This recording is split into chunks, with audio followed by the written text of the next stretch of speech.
কোরিয়াতে ডিমের দাম কেমন? না আমরা তো জানি ডিমের ওই যে কেস থাকে তার ভেতরে 30টা ডিম থাকে, তার সেই 30টা ডিমের দাম কত? অনেকেই কমেন্ট করেন যে আপনি যে এত ডিম রান্না করেন আপু, কোরিয়াতে কি ডিম সস্তা নাকি আপনি আর স্বামী মানে ডিমের ব্যবসা করে নাকি ডিমের ফার্ম আছে আপনাদের, মানে মুরগির ফার্ম আছে আপনাদের? কোরিয়াতে আপনি নানান ধরনের ডিম পাবেন, হাঁসের, মুরগির, কোয়েলের, অন্যান্য কিছুরও ডিম পাওয়া যাইতে পারে, তা আমার ধারণা কম। আমার খালি ধারণা হচ্ছে ওই কোয়েলের ডিম আর মুরগির ডিম। কোয়েলের ডিম আনলে পরে ধরেন ওই যে একেবারে সেদ্ধ কইরা সয়া সস দিয়া একটা ডিশ, সাইড ডিশ করা হয় ওই পর্যন্ত। আর মুরগির ডিমের কথা কি কব, আপনারা তো সবাই জানেন যে মুরগির ডিম কিনলে আমি কি করি, কত রকমের যে খাবার তৈরি করি, কত রকমের যে খাবার তৈরি করা হয়, মানে মুরগি নিজেও জানে না যে আমার ঘরে ডিম আসলে মানে ডিমের কি তৈরি হয় না, এইরকম অবস্থা। যাই হোক, আবার অনেকেই আছেন আমাদের দেশে যেমন মুরগির ডিম বা অন্যান্য ডিম কিনতে যান তখন হয়তো বা হালি কিনে নিয়ে আসেন, মানে 4টা কিনে নিয়ে আসেন। আবার দেখা যায় যে তাদের পছন্দ মতো কয়েকটা নিয়ে আসেন বা 2টাও নিয়ে আসেন, অনেকে একটাও হয়তো বা কেউ কিনেন।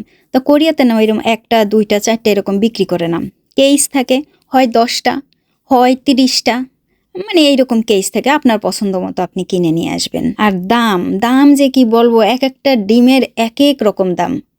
কোরিয়াতে আপনি সেদ্ধ ডিমও কিনতে পারবেন, কালার আলাও পাবেন আবার কালার ছাড়াও পাবেন। বলেন কাহিনী কি, কোরিয়ান মানুষরা যে ডিম খাইতে এত পছন্দ করে। আবার জানেন ওই যে চাইনিজ আর ভিয়েতনামে কিন্তু ডিমের মানে ওই ভেতরে বাচ্চা হবে ওই ডিম হেরা সেদ্ধ করে রান্না কইরাও খায়, তবে কোরিয়াতে ওইটা খায় না। কোরিয়ানরা যদি ওইটা খাইতো তাহলে মানে আমার কাছে রেসিপি আপনারা পাইতেন, কোরিয়ানরা ওইটা খায় না। তা কোরিয়ানরা যা যা খায় আমার কাছে সেই রেসিপিগুলো তো আপনারা পাননি, যে আমার ঘরে যা যা খায়, আমার শাশুড়ি যে ধরনের খাবার খায় সেই রেসিপিগুলো আমি করি। তো ওই 30টার দাম মাঝে মধ্যে দেখা যায় যে বাংলাদেশি টাকাতে 654 টাকা থেকে আরম্ভ কইরা আপনি 1500 টাকা পর্যন্ত পাবেন 30টা ডিমের দাম। এর থেকেও বেশিও পাবেন, কমও পাবেন। এই ডিম মাঝে মধ্যে একটু আপ ডাউন করে দাম। এখন আসি, আমার স্বামী কি ফার্মে কাজ করে, মানে ডিমের ফার্মে, মানে মুরগির ফার্মে কাজ করে কিনা? কারণ আমাদের ঘরে তো ডিম একটু বেশি খাওয়া হয়। অনেকেই ওইরকম চিন্তা করেন এই মহিলা সারাদিন ডিম করে, এদেরকে আমার এমনি এরকম একটা কমেন্ট আসছে, এখনও খুঁজলে পাওয়া যাবে যে এই কি ডিমের ফার্মে থাকে, মানে ডিম কি আগে ঘরের ফার্ম না, এই ধরনের একটা। কিন্তু সত্যি বিশ্বাস করেন কোরিয়ানরা ডিম এত বেশি খায়, আপনি ডাক্তার দেখাইতে যাবেন, ডাক্তারও আপনাকে বলবে দিনে অন্ততপক্ষে 1 থেকে 2টা ডিম আপনাকে খাইতেই হবে।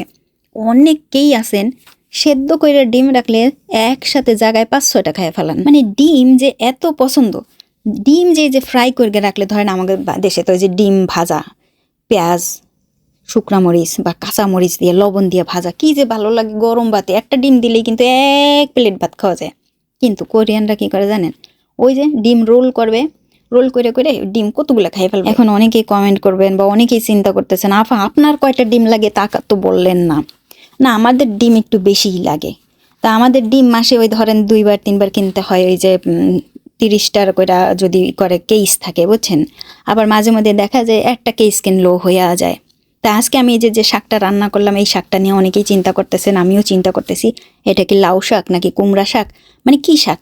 এটা একটা কোরিয়ান শাক, মানে এটার হচ্ছে নাম, আসল নাম হচ্ছে চাইনিজ মেলো। তো এই শাকটা কোরিয়ানরা এরকম স্যুপ খায়, সেই স্যুপটা আমি রান্না করছি সয়াবিন পেস্ট দিয়ে, তার ভিতরে দিলাম থুফু আর ওই যে ব্রাউন কালারের সল্ট দিলেই কিন্তু এই স্যুপটা হয়ে যাচ্ছে। সাথে একটু মরিচের গুঁড়া দেবেন, ব্ল্যাক পেপার পাউডার অল্প সামান্য দেবেন, হয়ে গেল। এই যে পচার জন্য ভাত নিয়েছি, দেখেন ভাত সাদা ভাত ছিল না বুঝছেন, সেজন্য একটুখানি ভাত একটু মিক্সিং করে নিলাম।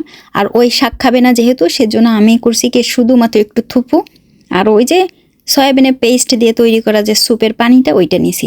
তা শাকের নাম ঠিকানা আমি এখানে দিয়ে দিলাম, আপনারা গুগলে দেখে নিতে পারেন।